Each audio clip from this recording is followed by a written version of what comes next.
Ienesiet Japānas imperatora ģimenes ikdienas dzīvē. Un skatieties video, lai redzētu reālus brīžus un intīmus mirkļus, kas iemūžināti fototēlos.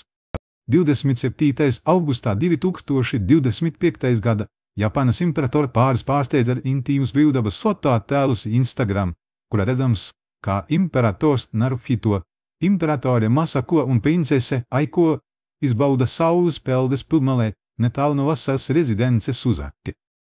Vēl viens iespaidīgs kadrs parāda imperatoru Naruhito un imperatri Masako ar binokli, ieņemot augstas platformas vietu, no kuras atveras krāšņs skats uz apkārtni. Princese Aiko varēja būt aizkususi kameru, lai iemūžinātu savus vecākus.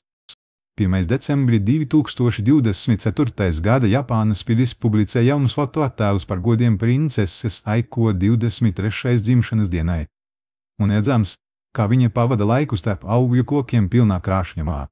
Ar laimīgu smaidu un spožu skatiņu jaunā princese Aiko pieņem jauno dzīves gadu, ļaujot apstāties un novērtēt skaistumu ap viņu. Vēl viens kadrs liecina, ka princese Aiko atzīmē savu dzimšanas dienu lasītavā, apvienojot tradicionālās pielūdzības ar personīgu lasīšanas prieku.